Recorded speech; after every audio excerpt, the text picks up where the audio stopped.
سرشناسی تھی کہ اللہ نے اس بندے کو صلاحیت دی ہے، یا اللہ اس کے ذریعے اسلام کو عزت عطا فرما دے۔ حاضرین مکرم، یہی وجہ ہے کہ حضرت عبداللہ ابن مسعود رضی اللہ تعالی عنہ فرماتے ہیں کہ عمر وہ ہے کہ جس کے آنے سے اللہ تعالیٰ نے اسلام کو قوت عطا کی، یہاں تک کہ جب آپ نے اسلام قبول کر لیا تو ظاہر ہے کہ جنگی آدمی تھے، آپ بہادر تھے، تو آپ نے جو ہے اپنے اسلام کو چھپانا مناسب نہ سمجھا۔ یہ اعلان نبوت کا 6واں سال ہے اور آپ 40ویں آدمی ہیں جنہوں نے اسلام قبول کیا۔ تو آپ نے کہا کہ یہ مکہ کے اندر وہ شخص کون سا ہے جو سب سے زیادہ بات کو پھیلانے میں تیزی رکھتا ہے اپنے اندر؟ تو بتایا گیا کہ جمیل نامی شخص جو ہے وہ آپ بات اس کو بتا دیں، پورے مکہ کے اندر وہ فوراً پھیلا دے گا۔ تو آپ نے جا کر جمیل سے ملے اور کہا کہ جا کر سارے عرب کو اور مکہ والوں کو بتا دو کہ خطاب کے بیٹے عمر نے اسلام قبول کر لیا ہے، جس نے کچھ بگاڑنا ہو وہ آ جائے اور عمر سے 2 ہاتھ کر لے۔ تو جمیل نامی شخص نے جب جناب خانہ کعبہ کے گردا گرد اور پورے مکہ میں جب اعلان کیا تو عمر خانہ کعبہ کے اندر جب تشریف لے گئے تو لوگوں نے انہیں گھیر لیا اور تانے دینے لگے، قریب تھا کہ ان پر حملہ بھی ہو جاتا۔ تو عاص بن وائل سہمی جو ہے وہ قریب آیا اور اس نے لوگوں کو روکا اور کہا کہ اگر اسلام نے ایک نیا دین اختیار کر لیا ہے تو لوگوں تمہیں کیا اس سے مسئلہ ہے؟ یاد رکھو، جو قومیں کسی ذہین آدمی اور لائق آدمی کی قدر نہیں کرتی وہ قومیں مردہ ہو جایا کرتی ہیں۔ تو اس طرح عاص بن وائل نے لوگوں کو پیچھے دھکیلا۔ حاضرین مکرم، مشرکین بھی جو ہیں وہ ان کے ٹیلنٹ کو جانتے تھے، اس لیے ہمارے لیے یہ سبق موجود ہے اس جملے میں کہ جو قومیں اپنے لائق لوگوں کی قدر نہیں کرتی وہ قومیں مردہ ہو جایا کرتی ہیں۔ آج امت مسلمہ کو سوچنا چاہیے کہ کیا ہم اپنی امت کے لائق لوگوں کی کما حق قدر کرتے ہیں؟ جناب دوسری قوموں کو دیکھیں تو ان کی کامیابی کا راز یہی ہے کہ انہوں نے اپنے لائق لوگوں کی قدر کی، ان سے فائدہ اٹھایا۔ حاضرین مکرم، جب حضرت سیدنا عمر فاروق رضی اللہ تعالی عنہ آپ خلیفہ راشد بنے تو یاد رکھیے 27 لاکھ مربع میل پر آپ کی حکومت تھی۔ الیگزینڈر دی گریٹ تو جناب صرف 17 لاکھ کا حاکم تھا، ادھر عمر فاروق کی عمارت جو ہے وہ 27 لاکھ مربع میل پر تھی۔ تو جناب سوال یہ ہے کہ ہم الیگزینڈر دی گریٹ کے نعرے تو لگاتے ہیں لیکن اس نے دنیا کو کیا دیا؟ سوال یہ ہے کہ اس نے انسانیت کے لیے کیا ورثہ چھوڑا؟ جناب عمر فاروق رضی اللہ تعالی عنہ جو ہیں انہوں نے بے شمار ریاست کے بنیادی اصول انسانیت کے نام عطا کیے۔ آج ویسٹرن کنٹریز کے اندر جو ویلفیئر اسٹیٹ کا کنسیپٹ ہے کہ یہاں پر سوشل گارنٹیز جو ہیں وہ دی جاتی ہیں، تو جناب یہ سارے کا سارا تحفہ جو ہے یہ مصطفیٰ کریم کے غلام عمر ابن فاروق رضی اللہ تعالی عنہ کا دیا ہوا ہے۔ جناب یہ دیکھیے، ایک بوڑھا شخص، آپ بازار میں گشت کر رہے ہیں تو ایک بوڑھے شخص کو دیکھا کہ وہ سوال کر رہا ہے، تو آپ نے اسے بلا کر پوچھا کون ہو تم؟ مجھے اہل کتاب لگتے ہو۔ اس نے کہا ہاں میں یہودی ہوں۔ پوچھا کیوں مانگ رہے ہو؟ کیوں لوگوں کے سامنے دستے سوال دراز کر رہے ہو؟ کیا عمر نے، امیر المومنین نے تمہاری ضرورتوں کی تکمیل کا بندوبست نہیں کیا؟ تو یہودی کہنے لگا کیا ہے، وظیفہ ملتا ہے مجھے، لیکن بات یہ ہے کہ وہ جو اینول ٹیکس ہے، جو جزیہ ہے، اس کے دن قریب آ رہے ہیں، تو میرے پاس اب کچھ بھی نہیں ہے کہ میں اپنا جزیہ ادا کر سکوں، تو اس لیے مجھے ہاتھ پھیلانا پڑا تاکہ میں جزیہ کے لیے رقم اکٹھی کر سکوں۔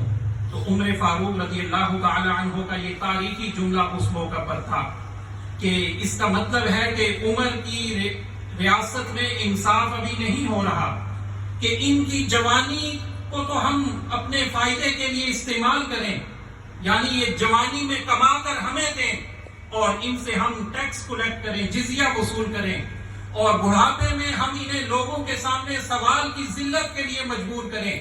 آپ نے اسی دن شورا کا اجلاس بلایا اور شورا کا اجلاس بلا کر یہ قانون پاس کر دیا کہ میری ریاست کے اندر جو بھی بوڑھا شخص کمانے کے قابل نہیں رہے گا اس کا جزیہ بیت المال سے ادا کیا جائے گا۔ حاضرین مکرم، یہ غیر مسلموں کے لیے ان کا اہتمام ہے۔ تو یہ جو اولڈ ایج بینیفٹس ہیں یہ بھی حضرت عمر فاروق رضی اللہ تعالی عنہ کا کارنامہ ہے۔ اور صرف یہی نہیں، پھر آپ ایک رات گشت پر نکلے تو ایک بچے کے رونے کی آواز آئی گھر کے اندر سے۔ تو آپ نے سوچا کہ عادتاً بچے روتے رہتے ہیں، آپ گزر گئے۔ کچھ دیر بعد دوسرا چکر لگایا تو بچہ ابھی رو رہا تھا۔ آپ نے دستک دی، وجہ معلوم کی، اندر سے آواز آئی کہ ماجرا یہ ہے کہ کیا کریں، غربت ہے۔ لیکن عمر فاروق جو ہے بچوں کا وظیفہ اس وقت جاری کرتے ہیں سرکاری طور پر، اس کی منظوری تب ہوتی ہے جب بچہ ماں کا دودھ پینا چھوڑ دیتا ہے۔ جب بچہ ماں کا دودھ پینا چھوڑتا ہے تو عمر وظیفہ جاری کر دیتے ہیں۔ ماجرا یہ ہے کہ یہ بچہ ابھی ماں کا دودھ اس نے چھوڑا نہیں ہے، لیکن وظیفہ حاصل کرنے کے لیے اس کو دودھ چھڑایا جا رہا ہے زبردستی، تاکہ یہ دودھ چھوڑ دے اور ہمیں وظیفہ ملنا شروع ہو جائے۔ سیدنا عمر فاروق رضی اللہ تعالی عنہ نے چیخ ماری اور کہا کہ اے عمر، تو نے اپنی رعایا کے کتنے بچوں کو رلایا ہے۔ آپ نے اسی دن یہ حکم جاری کیا کہ آج کے دن عمر کی ریاست میں جو بچہ پیدا ہوگا پہلے دن سے ہی اس کا وظیفہ مقرر کر دیا جائے گا۔ حاضرین مکرم، یہ ہے سیدنا عمر فاروق رضی اللہ تعالی عنہ کے وہ اقدامات جو آپ نے اپنی ریاست کے مکینوں کے لیے، شہریوں کے لیے۔ اور یہ نہیں ہے کہ جناب صرف آپ دیکھیے کہ خود سادگی کا یہ عالم ہے کہ بیت المقدس جب آپ چابیاں وصول کرنے کے لیے تشریف لے گئے تو جناب اس موقع پر ایک غلام صرف ساتھ ہے اور سواری بھی ایک ہے۔ تو کچھ دیر کے لیے غلام سوار ہوتا ہے، کچھ دیر کے لیے خود سوار ہوتے ہیں۔ باری باری سواری پر سوار ہو کر بیت المقدس کا سفر کیا۔ جناب بیت المقدس کی چابیاں لینے جا رہے ہیں اور سادگی کا یہ عالم ہے۔ حضرت عبیدہ ابن جراح رضی اللہ تعالی عنہ اس وقت گورنر تھے وہاں کے۔ تو آپ نے جب انہیں ریسیو کیا تو دیکھا کہ عمر فاروق رضی اللہ تعالی عنہ کے کپڑوں پر 14 پیبند لگے ہوئے ہیں۔ تو آپ نے عمر فاروق رضی اللہ تعالی عنہ سے یہ بات کہی کہ یا امیر المومنین، آپ لباس تبدیل کر لیجئے، اس پھٹے پرانے لباس کے ساتھ آپ ان کافروں کے سامنے جائیں گے تو یہ مناسب نہیں ہے، آپ کے شایان شان نہیں ہے۔ تو آپ نے اس موقع پر یہ تاریخی جملہ ارشاد فرمایا تھا کہ اے عبیدہ، یہ بات یاد رکھو کہ اللہ رب العالمین نے ہمیں جو عزت عطا کی ہے وہ ہمارے لباس کی وجہ سے نہیں عطا کی ہے، بلکہ اللہ نے یہ ساری عزت ہمیں اسلام اور حضور کی غلامی کی وجہ سے عطا کی ہے۔ آج کیسر و کسرا اگر کامتے ہیں وہ ہمارے نام سے لرزہ بر اندام ہوتے ہیں تو یہ لباس کی وجہ سے نہیں ہے، اللہ کی محبت، اللہ کے رسول کی محبت اور اسلام کی وجہ سے اللہ نے یہ عزت عطا کی ہے۔ آپ نے نیا لباس پہننا پسند نہ کیا۔ جب آپ ان پادریوں کے سامنے گئے یروشلم میں بیت المقدس میں تو پہلے انہوں نے آپ کو دیکھا، غور سے آپ کی شخصیت کا جائزہ لیا تو ان کا جو بڑا پادری تھا وہ آپ کے سامنے آیا اور کہنے لگا کہ اللہ کی قسم، ہم نے اپنی کتابوں میں اس شخص کی نشانیاں پڑھ رکھی ہیں کہ جو شخص بیت المقدس فتح کرے گا اللہ یہ بیت المقدس کی حکومت اس کے حوالے کر دے گا۔ اے عمر فاروق، آج آپ کو دیکھ کر میں یہ تصدیق کرتا ہوں اور اعلان کرتا ہوں کہ اس روئے زمین پر اس وقت آپ ہی وہ شخص ہے جس کے بارے میں ہماری کتابوں کے اندر لکھا ہوا تھا کہ اللہ کا وہ ولی ہوگا جس کو اللہ تعالیٰ یروشلم کی فتح نصیب فرمائے گا۔ اس طرح بیت المقدس کی چابیاں جو ہیں انہوں نے آپ کے حوالے کی۔ جناب حضرت سیدنا عمر فاروق رضی اللہ تعالی عنہ، جناب آپ انصاف کے حوالے سے بھی معروف ہیں۔ تو آپ نے جناب وہ مصر کے گورنر تھے عمر ابن عاص رضی اللہ تعالی عنہ، تو آپ عمر ابن عاص کے بیٹے نے ایک مرتبہ ایک مصری شخص کے ساتھ گھڑ سواری کا مقابلہ کیا۔ ریس منعقد ہوئی، وہ مصری جیت گیا، غریب آدمی تھا، جیت گیا۔ جناب گورنر کے بیٹے کو یہ بات بری لگ گئی اور اس غریب کو مارا پیٹا، درے لگائے اور کہا کہ انا ابن الاکرمین، میں تو عزت والوں کا بیٹا ہوں، تمہاری جرت یہ کیسے ہوئی کہ تم مجھ سے جیتے؟ تمہیں جیتنے کے لیے اتنی جرت کہاں سے آئی؟ تو اس غریب شخص کو جب گورنر کے بیٹے نے مارا تو وہ غریب شخص وہاں مصر سے چلا اور مدینہ طیبہ دربار خلافت میں حاضر ہو گیا۔ حضرت سیدنا عمر ابن خطاب رضی اللہ تعالی عنہ کے سامنے شکایت کی، یا امیر المومنین، پوچھا کیا ماجرا ہے؟ کہا کہ عمر ابن عاص جو گورنر ہیں آپ کے، ان کے بیٹے نے مجھے اس وجہ سے مارا ہے کہ میں گھڑ سواری میں آگے نکل گیا۔ تو آپ نے اسی وقت خط لکھا اور عمر ابن عاص کو بھی بلا لیا، ان کے بیٹے کو بھی بلا لیا۔ جب وہ مدینہ طیبہ پہنچے تو پوچھا ان کے بیٹے سے، تو اس نے وہی بات دہرائی۔ تو حضرت عمر فاروق رضی اللہ تعالی عنہ نے لوگوں کے سامنے، پبلک گیدرنگ کے سامنے، جناب عمر ابن عاص کے بیٹے کو کھڑا کیا اور اس مصری غریب شخص کے ہاتھ میں درہ دیا اور کہا کہ جس طرح اس نے تمہیں مارا تھا، آج اپنا بدلہ یہاں میری آنکھوں کے سامنے چکا لو۔ جناب اس غریب شخص نے حضرت عمر ابن عاص جو گورنر تھے، ان کے بیٹے کو درے لگائے، اپنا بدلہ پورا کیا۔ اور عمر فاروق اس موقع پر کہہ رہے تھے کہ اے عمر ابن عاص، لوگوں کی ماؤں نے تو انہیں آزاد پیدا کیا تھا، تم نے کب سے لوگوں کو غلام بنانا شروع کر دیا ہے۔ حاضرین مکرم، یہ نقوش جبیلہ ہے حضرت سیدنا عمر فاروق رضی اللہ تعالی عنہ کی خلافت کے زمانے کے۔ حاضرین مکرم، حضرت سیدنا امیر المومنین عمر فاروق رضی اللہ تعالی عنہ، حضور کی محبت کا یہ عالم ہے کہ ایک مرتبہ حضور علیہ السلام سے عرض کی، یا رسول اللہ، مجھے آپ، میری اولاد، میرے ماں باپ اور تمام چیزوں سے زیادہ محبوب ہیں۔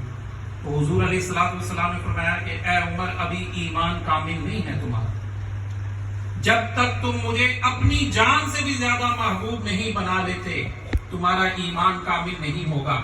حضور علیہ السلام نے حضرت عمر کے سینے پر ہاتھ رکھا، اس کا اثر کچھ یوں ظاہر ہوا کہ فوراً پکارنے لگ گئے، یا سیدنا، یا رسول اللہ، آج کے بعد اب عمر کی کیفیت یہ بن گئی ہے کہ آپ مجھے، میرے والدین، میری اولاد، حتیٰ کہ میری جان سے بھی بڑھ کر آپ مجھے محبوب ہو گئے ہیں۔ حضور علیہ السلام نے یہ سند عطا کی، اے عمر، اللہ نے تیرے ایمان کو کامل کر دیا ہے۔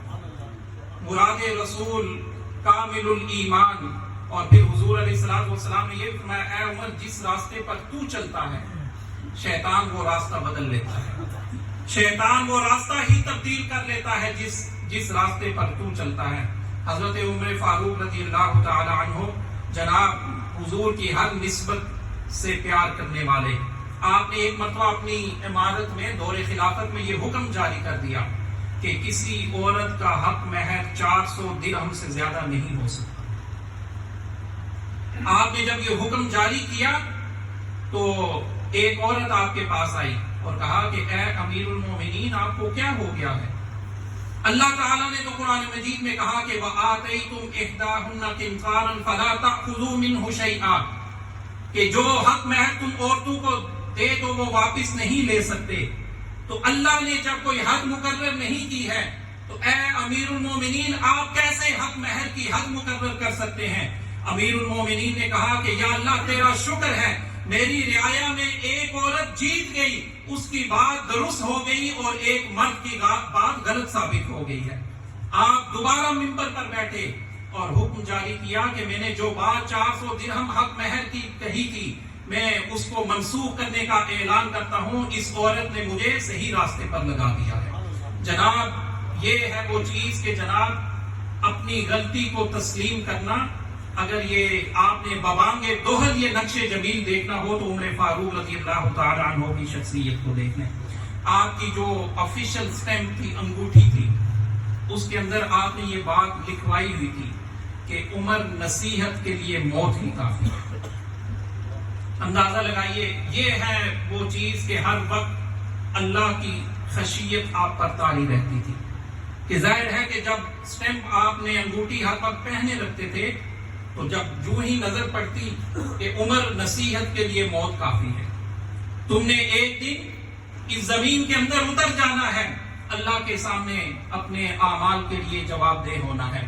یہی وجہ ہے کہ جناب ابو لؤلؤ فیروز مجوسی نے جب آپ پر حملہ کیا تو شہادت کا وقت قریب آیا تو آپ کے بیٹے حضرت عبداللہ ابن عمر رضی اللہ تعالی عنہما آپ جو ہیں انہوں نے آپ کا سر جو ہے وہ اپنی گود میں رکھنا چاہا، تو آپ نے اپنے بیٹے کو کہا کہ دع راسی بالارض، میرے سر کو زمین پر رکھ دو۔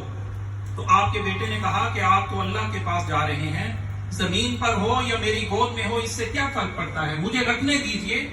تو آپ نے دوبارہ کہا کہ دع راسی بالارض، میرے سر کو زمین پر رکھ دو، اس لیے کہ اگر اللہ نے مجھ پر رحم نہ کیا تو عمر کا کیا بنے گا اس جہان کے اندر۔ جناب برلب موت بھی اللہ کے خوف کا یہ عالم ہے، حالانکہ مسجد میں آپ پر حملہ کیا گیا نماز کی حالت میں۔ تو یہ وہ نفوس قدسیاں ہیں کہ جن کی زندگی کا لمحہ لمحہ جو ہے اللہ کی محبت، اللہ کے رسول کی محبت اور مخلوق خدا کی خدمت میں گزرا ہے۔ اللہ کریم آپ کے درجوں میں بے پناہ اضافہ فرمائے۔ وآخر دعوانا ان الحمد للہ۔